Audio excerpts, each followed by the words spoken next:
¿Qué tal, chicos? ¿Cómo están? Buen día. Pues gusto saludarlos ya hoy viernes 7 de mayo. Pues vamos a continuar y sobre todo a cerrar nuestra semana con la asignatura de biología y con los temas que traemos relacionados con la parte del funcionamiento de un ecosistema y sobre todo las relaciones que se dan dentro del ecosistema, ¿sí? Como siempre voy a mostrarles el libro en pantalla, el libro digital, para tomar nuestra guía. Y pues bueno, si recordamos, estuvimos viendo, aparte de los tipos de relaciones que se dan entre los organismos, sobre todo interespecíficas, el comensalismo, el amensalismo, el mutualismo, ¿qué otra relación tenemos? El parasitismo, ese es el que tiene la mente, se me estaba yendo, el parasitismo, la competencia, la depredación, donde hay un depredador y una presa tal cual. Pasamos incluso a conocer la relación entre depredador y presa, ¿sí? Cómo se da, y sobre todo cómo el tema evolutivo los ha ayudado a desarrollar estructuras físicas, incluso morfológicas, temas químicos incluso, para poder sobrevivir en el ecosistema de una manera con la que puedan ellos cazar y asegurar su alimento. O en el caso de las presas, incluso poderse defender, ¿sí? Además del tema estructural y morfológico, también tenemos las estrategias de caza, por ejemplo, la emboscada, el acecho, el cazar en equipo, en grupo. Y también por el tema de la defensa, tenemos estrategias como el mimetismo, ¿sí? En los cuales pues, los organismos para defenderse se confunden con el entorno. La velocidad, o sea, ya han desarrollado una velocidad muy impresionante para poder escapar de sus posibles cazadores, armaduras, en el caso de la tortuga, el armadillo, defensas químicas, por ejemplo, los zorrillos, ¿sí? Que echan ese olor, más mal olor a los que los quieren cazar, a los depredadores y los confunden, ¿sí? El pulpo también, cuando quieren cazarlo, pues acuérdense que avienta su tinta, ¿sí? Confunde y le sirve de escape. Y también, pues, el tema también de trabajar en equipo, en agrupamiento, ¿sí? También es una estrategia de defensa. Hablamos temas interesantes por ejemplo, de comportamiento y sobre todo de caza, en lo que respecta a los murciélagos, a los vampiros, el hecho de cómo usan la ecolocalización, ¿sí? Ellos prácticamente tienen mínima visibilidad en la noche, pero trabajan con sus oídos, por eso las orejas tan grandes que tienen. Emiten sonidos, emiten ondas, ¿sí? Y digamos que aquí está un objeto, digamos que es una presa, vienen las ondas, rebotan aquí, y esa parte cuando rebotan, eso ayuda al oído del murciélago a ubicar, ¿sí? Exactamente dónde se encuentra. Miren, está vivo. Con su oído identifican la ubicación de la presa y además identifican qué presa es, nada más con el rebote de las ondas, y van directamente, ¿sí? Es uno de los ejemplos de las estrategias de caza muy interesantes que existen en la naturaleza, ¿sí? Continuamos en una parte interesante que es parte de lo mismo, que son las relaciones que permiten vivir. Seguimos hablando de ese equilibrio que sostiene un ecosistema y que la base de ese equilibrio pues, son esas relaciones entre todos los organismos, sean plantas, sean animales, ¿sí? Y de los diferentes niveles, acuérdense, desde los productores, los consumidores primarios, secundarios, terciarios, cuaternarios, y hacia arriba, ¿sí? Porque uno, de arriba hacia abajo, uno depende del otro, ¿sí? Y pues continuamos con un tema interesante que en nuestro libro incluso lo resalta, dentro de las relaciones, que en el caso del mutualismo o simbiosis, pues nuestro libro nos hace hincapié en el tema del vínculo entre polinizadores y las flores, ¿sí? Hay que recordar que para que dos poblaciones se beneficien de manera mutua, ¿sí? O sea, buena, no es necesario que vivan juntas, ¿sí? Físicamente que estén juntas, no. Tal es el caso de los polinizadores y las flores. El ejemplo más claro que conocemos es el de las abejas y las flores, ¿sí? No necesariamente están juntos viviendo, pero prácticamente el animal, en este caso la abeja, va y busca a la flor, ¿sí? Y llega, se estaciona y comienza a tomar el néctar, ¿sí? Sabemos que el animal, en este caso la abeja, recibe el beneficio de alimento de las flores. La flor no recibe un alimento como tal, sino que la fertilización de las demás flores. Llega aquí, toma el polen y lo lleva a otra flor y lo coloca ahí, y con esto se genera la reproducción y se forman frutos y semillas, ¿sí? Y prácticamente ese es el beneficio en las plantas, la reproducción. Y en los animales, en este caso las abejas u otros polinizadores, es el alimento, ¿sí? Entonces cabe señalar y resaltar también nosotros, chicos, que no solamente tenemos el ejemplo de las abejas, sino que hay otros ejemplos de polinizadores. Quiero hacer nada más referencia a este cuadro muy interesante, ¿sí? Que son los polinizadores que se conocen y las características de las flores que atraen a esos polinizadores. Por ejemplo, aparte de hablar de las abejas, ¿sí? Que el horario en el que ellos trabajan o se desarrollan es el alba, o son diurnos, ¿sí? Temprano, o diurnos, o sea, de día y de noche. Tenemos, por ejemplo, los escarabajos, que son diurnos y nocturnos, o sea, trabajan durante el día y también durante la noche, ¿sí? ¿Qué color de las flores son los que más las atraen? El color crema o verde, ¿sí? Y los aromas fuertes con aromas a frutas o a fermentación. Esos son los que atraen a los escarabajos. Luego están las moscas también, pues, sabían, trabajan más en la parte del día, son diurnos. ¿Qué colores de flores los atraen más? Las blancas, amarillas y verdosas. Los aromas deben ser suaves y no dulces, los que atraen a las moscas. Después tenemos a las moscas del estiércol, de la carroña, que también trabajan de manera diurna y nocturna. Los colores que las atraen son usualmente morados, rojos, cafés y moteadas, ¿sí? Los aromas que las atraen de las flores son fuertes, sobre todo con olores a carne en putrefacción o incluso a veces fecales. Vean, datos curiosos. Otro polinizador, claro, son las mariposas, usualmente son diurnas, trabajan más de día, ¿sí? Los colores que las atraen más son los rojos, anaranjados, amarillos y los colores lilas, ¿sí?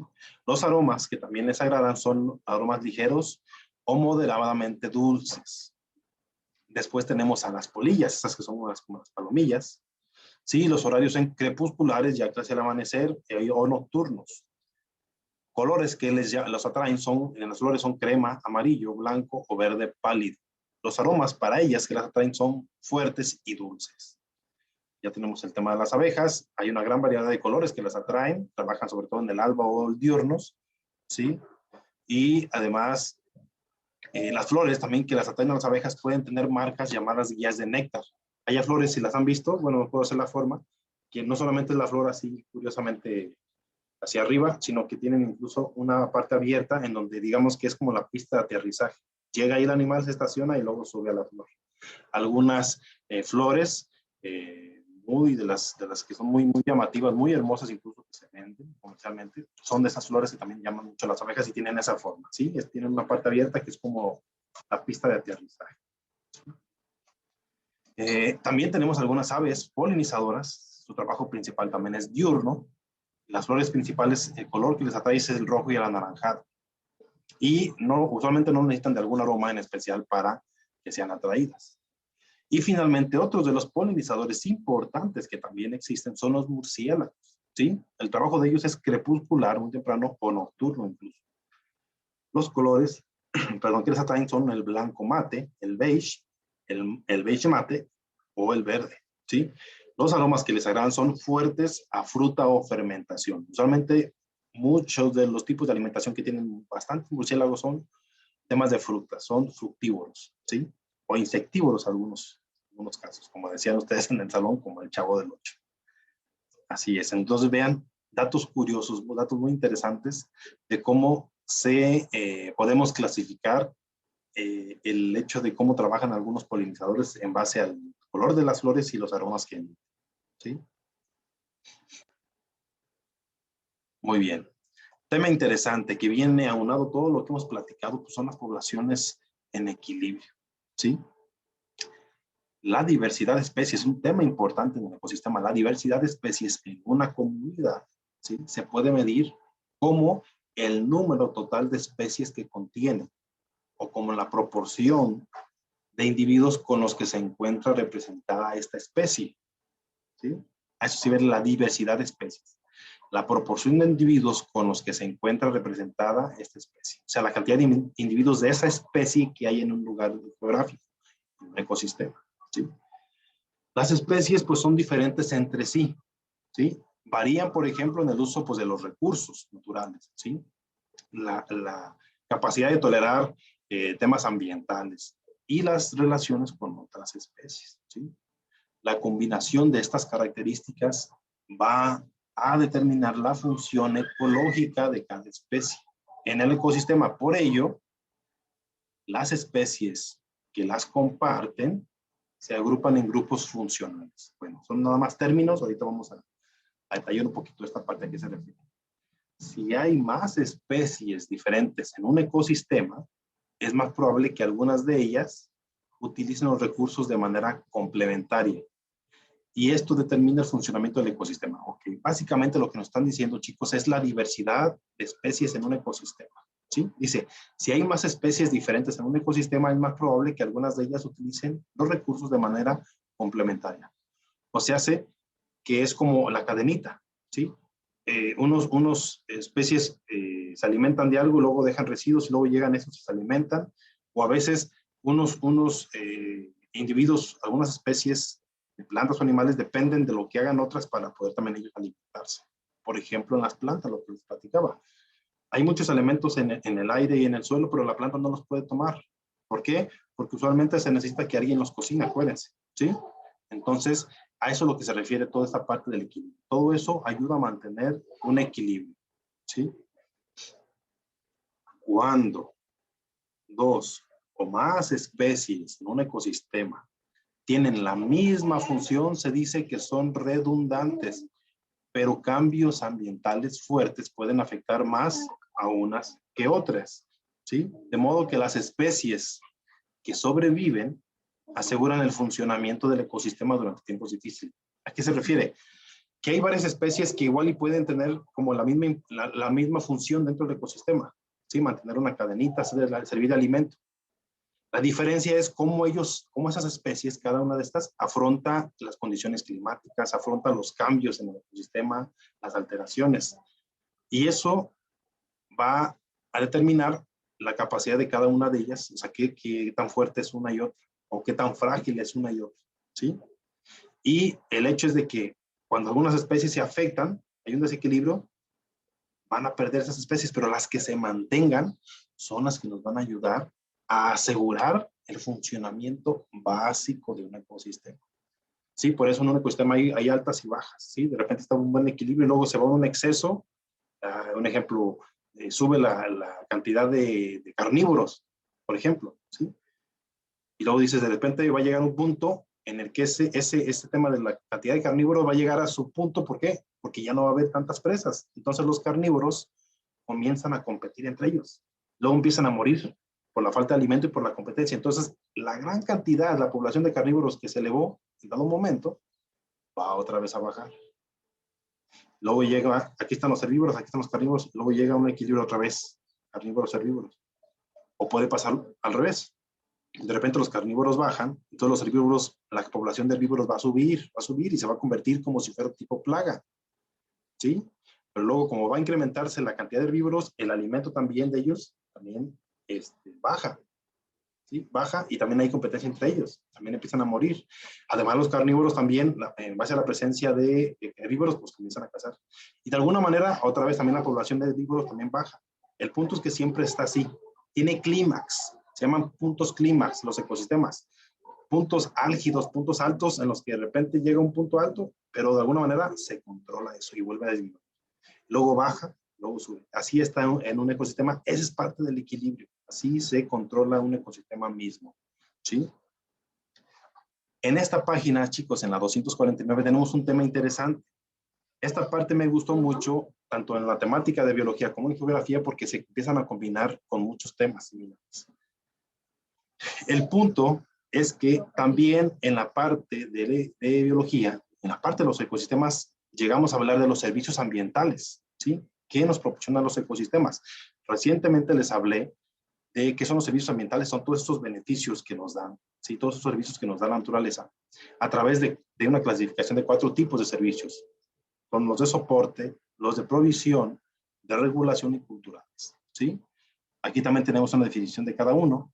Los de soporte, acuérdense que yo decía como que es la estructura del ecosistema, constituyen espacios vitales para el desarrollo de plantas y animales y permiten que se proporcione pues todos los demás servicios, los de provisión, regulación y cultural, ¿sí? Esa es la importancia de los de soporte. Mantienen la biodiversidad y el ciclo del agua, por ejemplo, ¿sí? Que son base para que lo demás exista. Tenemos después también los de provisión. Los de provisión prácticamente se refiere a todos los recursos que obtenemos de la naturaleza, ¿sí? Alimentos, madera, agua, medicinas, muchísimas cosas. Esos son los de provisión, ¿sí? O de abastecimiento. Tenemos los de regulación, aquellos que ayudan a regular las condiciones en un ecosistema, a los cuales se tienen que estar adaptando las especies. Sí, los de regulación permiten contar pues, con un planeta en el que la vida humana sea posible. Por ejemplo, nos dice el libro, la estabilidad climática, ¿sí? La polinización de los cultivos o la reducción de los daños que provocan muchos fenómenos naturales a razón de la naturaleza. Esos son los de regulación. En principal, pues el clima. Y finalmente tenemos los servicios culturales, en los cuales a través de los servicios culturales apreciamos nosotros todos los humanos la belleza de la naturaleza, la belleza escénica, los paisajes.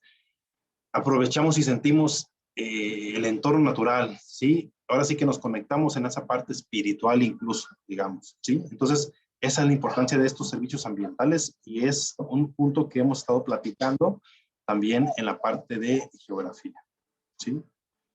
Muy bien, entonces dentro del tema del equilibrio, pues también está el desequilibrio. Básicamente, chicos, si hablamos de la desaparición de alguna de las especies de un ecosistema, el ecosistema va a desequilibrarse, va a tener un desequilibrio y es muy riesgoso, ¿sí? Y por tal tendremos que dejar que el ecosistema mismo comience a recuperarse y a mantener su equilibrio. Pero bueno, chicos, ahorita con esta información muy buena, muy interesante, no quiero también llenarles más de datos. Por hoy lo vamos a dejar hasta aquí, pero sí voy a pedirles de favor que completen la actividad de esta página, de la página 251. Son 1, 2, 3 preguntas. Bueno, son 4, pero la 4 es un tema de comentarlo con los compañeros. Son básicamente 3 preguntas, ¿sí? Son las 3 preguntas de la actividad de la página 251, en la que les pido que completen de favor para complementar todo lo que estuvimos platicando el día de hoy, chicos. Entonces, temas muy interesantes, temas que tenemos que conocer para saber cómo es que se mantiene un ecosistema en equilibrio. Acuérdense, tiene sus puntos bajos, altos, pero siempre tiende a estar en equilibrio.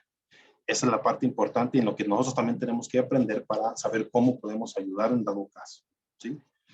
Pues bueno, chicos, eso sería todo por el día de hoy. Gracias por la atención. Cuídense mucho y nos vemos en la siguiente clase. Adiós.